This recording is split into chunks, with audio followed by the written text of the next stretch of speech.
O ministro das Finanças grego, Kyriakos Pierrakakis, foi eleito presidente do Eurogrupo na quinta-feira, recompensando a história de viragem do país 10 anos depois de Atenas quase ter saído da zona euro numa profunda crise económica. Pierrakakis assume as funções da zona euro a 12 de dezembro, coincidido com a saída de Pascal Donoghue, que foi eleito este ano, mas que abandonou abruptamente o cargo para assumir o lugar de topo no Banco Mundial em Washington. O político grego estará no cargo durante os próximos 2 anos e meio e será também o presidente do Mecanismo Europeu de Estabilidade, o Fundo de Resgate da União Europeia. O Eurogrupo, órgão informal dos ministros das Finanças dos 20 membros da zona euro, trata dos principais dossiês económicos, incluindo os mercados de capitais da União Europeia e a União de Investimentos. Sob o ataque da crescente cota de mercado global da China e dos direitos aduaneiros dos Estados Unidos da América, o papel do grupo tornou-se ainda mais crucial para a economia europeia.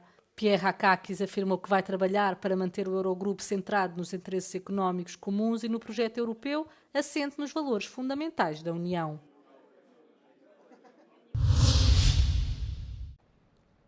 A zona euro está a virar a página com a Grécia no centro da nova era. Isso deve-se a Kyriakos Pierrakakis, que se tornou o primeiro presidente grego do Eurogrupo. A ascensão não foi repentina. A partir de 2019, como ministro da Governação Digital, agregou numa plataforma online mais de 2.200 serviços.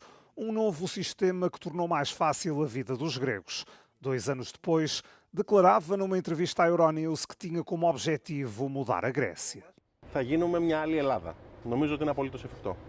Durante a pandemia de Covid-19, a plataforma de marcação de consultas para vacinação da Grécia foi considerada um dos sistemas mais eficazes da Europa. Em 2023, Pierrakakis passou para o Ministério da Educação e promoveu a criação de universidades privadas na Grécia. Apesar da oposição, a lei foi aprovada pelo Parlamento e 4 universidades não estatais já foram autorizadas a funcionar. Em março deste ano, assumiu o Ministério das Finanças.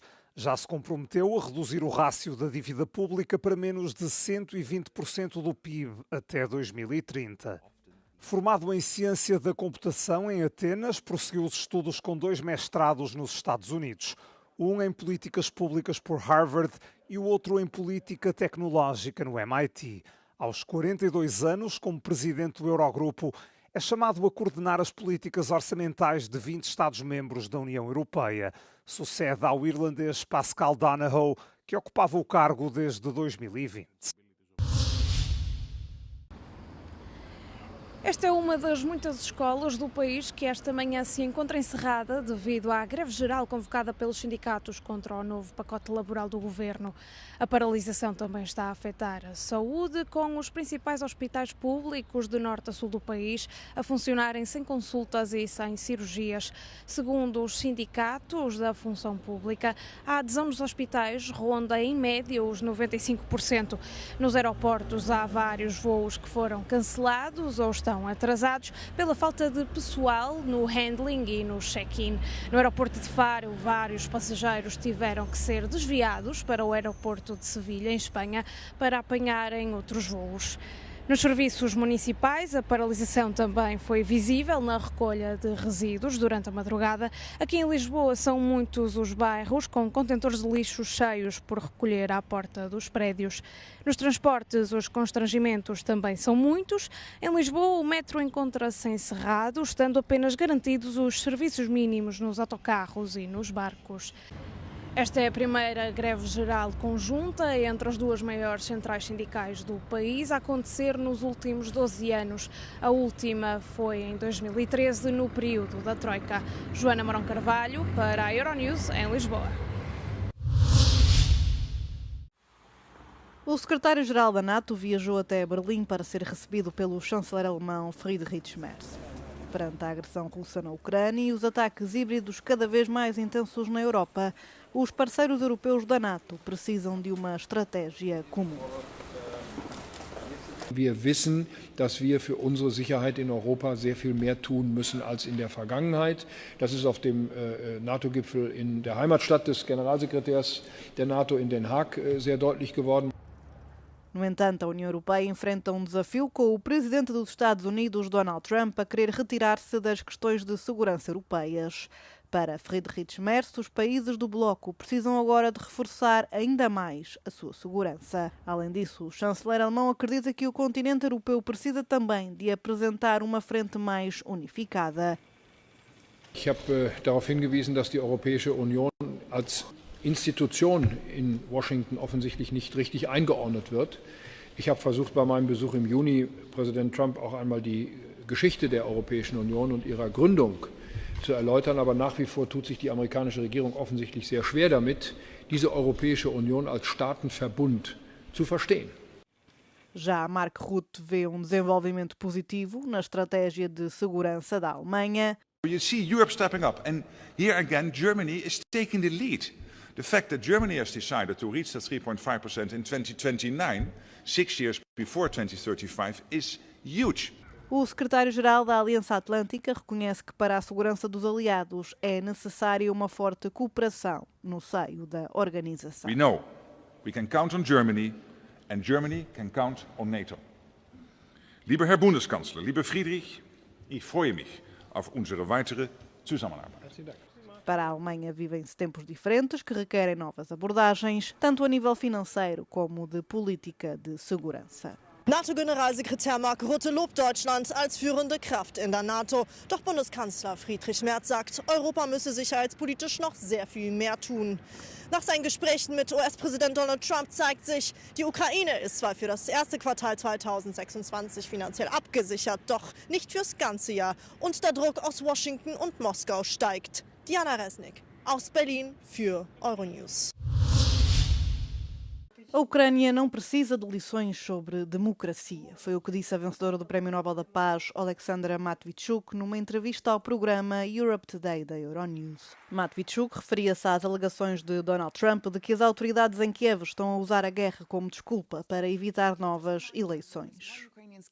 Ukraine don't have a need to be lectured about election. In 2004, millions of people in Ukraine organized Orange Revolution when our electoral right was stolen. So we value elections. The question is, do we have security to organize election? This is the main question. A Ucrânia tinha eleições marcadas para 2024, mas não foi possível realizá-las após a instauração da lei marcial na sequência da invasão russa. As autoridades do país dizem apoiar a realização de novas eleições, mas lembram as complicações logísticas de o fazer enquanto o país está em guerra. A administração Trump está a pressionar para que a realização de eleições antecipadas na Ucrânia seja incluída num eventual acordo de paz. Mesmo se os dados económicos falam de uma recuperação, na vida cotidiana as famílias italianas preparam-se para um Natal mais sóbrio. O presidente Sergio Mattarella fez um apelo a um ajuste nos salários e rendimentos. Os dados mostram um paradoxo. O emprego está a aumentar com 17 trimestres consecutivos de crescimento, segundo o Istat, Instituto Nacional de Estatística. Mas o rendimento real, o poder de compra dos italianos, continua a diminuir. Abbiamo il potere d'acquisto più basso di tutta l'Europa, cioè dopo di noi c'è solo la Grecia e questo è un dato veramente molto grave per un paese come l'Italia. Segundo as associações profissionais, entre 2019 e 2024, os rendimentos do trabalho perderam em média 1.700 euros anuais, um declínio que, a par do aumento dos preços, retira recursos de consumo, incluindo no Natal. Si cerca chiaramente di comprare cose utili soprattutto, però alimenti e cose utili, qualche cosa da regalare ai miei nipoti. Aveva ragione Berlusconi, si vedono i locali sempre pieni, perciò non c'è tanta povertà in giro. Sobri. Sì, ma pochi soldi? Ma per evitare consumismo. O Istat refere um ligeiro aumento das vendas a retalho em termos de valor, mas os volumes permanecem essencialmente inalterados. Por outras palavras, as pessoas gastam mais e compram o mesmo, porque a inflação faz subir os preços. O apelo das associações de consumidores é para que o governo adote medidas mais corajosas. Per noi è l'ultimo appello, ci auguriamo che venga colto, che quello che viene raccontato, no? Di fare una manovra e di pensare alla famiglia, alle persone più povere o alle persone che rappresentano la media.